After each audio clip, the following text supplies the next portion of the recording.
This is the rank 1 Wolverine. He defies expectations, debunks the haters, and has completely rewritten the script for Wolverine. With his masterful playstyle, he's managed to change everyone's mind on this character, and now everybody is scared to match up against him. But what does Teamcaptain, the rank 1 Wolverine, do so well? How does he play, despite everybody saying Wolverine was F tier before? Well, let's break down 6 key strategies this Wolverine player uses to abuse the enemy and take control of the entire game. Before we get into these 6 pillars of Wolverine mastery, we need to go over the abilities. You probably already know what they do, but there's some misconceptions about how it all works, so let's break it down. Wolverine is all about doing more damage to higher health targets, but the amount of extra damage is something people often get confused about. Whilst it is true your attacks do more damage to tank your opponents, the real difference is found when you build up rage first and then attack. Dealing or taking damage as Wolverine will build your rage meter, and once it is filled up, the difference in attack damage is crazy. What's more is all of Wolverine's abilities will do more damage once rage is built up. Vicious Rampage, which is a super short cooldown dash, does far more damage on a tank like Groot because the more the rage bar is built up, the percentages start to stack. And Berserk Claw, which is activated when you use Feral Leap, does astronomically more damage once you have a rage meter built. But the ultimate is even crazier, with it taking a huge chunk more health when you have a higher rage meter. Now, one thing before we break down the 6 pillars that Teamcaptain uses with Wolverine, I have to explain the bread and butter ability combo with Wolverine, because there's some confusion there. Everyone knows you combine your Vicious Claw dash to sneak right up close to a tank, then kidnap them with Feral Leap, and then you can use the activated Berserk Claw mode to do the most amount of damage. But there's one big problem. If you start this combo with 0 rage, your Berserk Claw will run out before you reach max rage, which means a good Wolverine will build up the rage first, and you can do that in some pretty cheeky ways. Yes, destroying any objects on the enemy team, for example a penny trap or a Groot wall, will build the rage up. So building rage first, then initiating the combo is going to get you far more kills. So it's pretty clear now then, the rage meter is very important. Building that up before you go in for the leap or the ultimate is very important. And knowing this now will help us break down the other elements of Teamcaptain's gameplay to understand how he abuses Wolverine's full potential. The first of these 6 pillars of gameplay Teamcaptain uses is flanking routes and positioning. Wolverine has a very unique role in Marvel Rivals. He's the tank buster. He waits for a moment to strike the tanks in the front line, unlike other lurkers who may flank in the back lines to take down the healers, which means if you don't get the positioning right, you are going to struggle. Teamcaptain will often use his dash to quickly cover ground, finding high ground areas that tanks will often struggle to get to due to a lack of movement.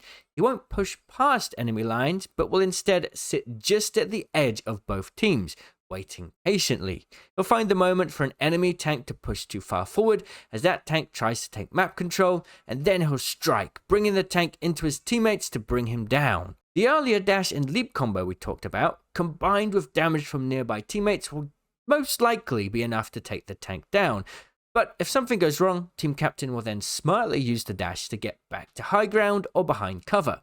Before Teamcaptain takes a moment to strike, he will always carefully look around the map to see if there are any good retreat spots. Can he get back to high ground safely or behind his teammates if things go wrong? Or can he dash to a health pack if he takes too much damage?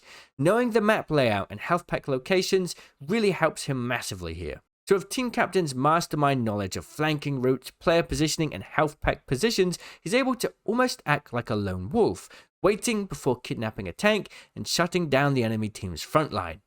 The next pillar is the tank strike combo. Now it seems very easy to do when you learn about his abilities, but there's a big problem. Everyone thinks you just dash to the tank, then leap him back towards your teammates, but it's really hard to do because the hitbox for Wolverine's leap is very, very bad. If you get the wrong positioning, you will mess up. But Teamcaptain has a smart way to make sure he never gets it wrong. Whilst other people have different opinions, he believes that you need to attack from the front. And by taking a closer look at his gameplay, I've noticed something very interesting. If either of Wolverine's claws are touching the enemy player, the leap will always work. Whether it's from behind, from the front, or to the side, The moment the claws go through the body of the enemy, it will always work. If they don't, it could miss, even if you're right next to the enemy player. Knowing the limits of the leap hitbox like this really gives Teamcaptain a massive advantage over other Wolverine players who don't understand this mechanic. The next pillar is all about the cleanup. Many players may not be aware of just how much presence the tanks have in Marvel Rivals. With one of them gone from the enemy team, dealing damage to the supports and duelists suddenly becomes so much easier. So Teamcaptain will often use his time to go and hunt down other players and help his team kill more of the enemies. He won't just sit there and wait for another tank to respawn. He'll use this time effectively to gain an even bigger lead now that one of the tanks is waiting to respawn. The next pillar, shutting down duelists. We all know that Wolverine is the tank buster, but that doesn't mean he can't mess with other heroes when the time is right.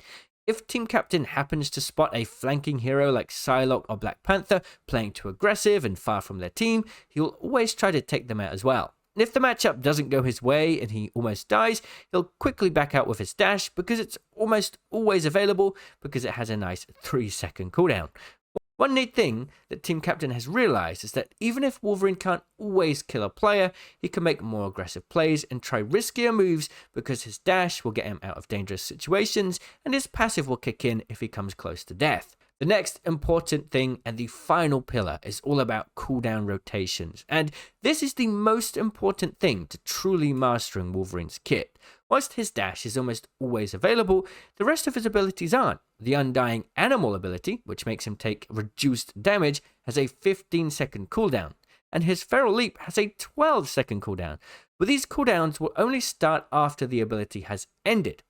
The truth is, you'll always want to try and have both Undying Animal and the Feral Leap, because it will help you stay alive. So what Teamcaptain will do is activate his Undying Animal first, then dash into the tank, and then use Feral Leap to kidnap. That way, the Undying Animal ability will end around the same time the leap does, and they'll both be available at about the same time. This is by far the most effective way to get the most out of his abilities, and you'll never want to use Feral Leap without that passive health protection. And if somehow one is off cooldown, Teamcaptain will usually wait until both are available before attacking. So that's it, the 6 pillars of how Teamcaptain masters Wolverine. With this playstyle in mind and new information learned about Wolverine's abilities from this video, maybe you could try Wolverine and have some good results with him as well. If you do, let me know how it goes, and if you'd like to see me do a video like this for another character, let me know who in the comments. I'll see you there. Please consider subscribing if you want to see more content, and I'll see you in the comments. Cheerio!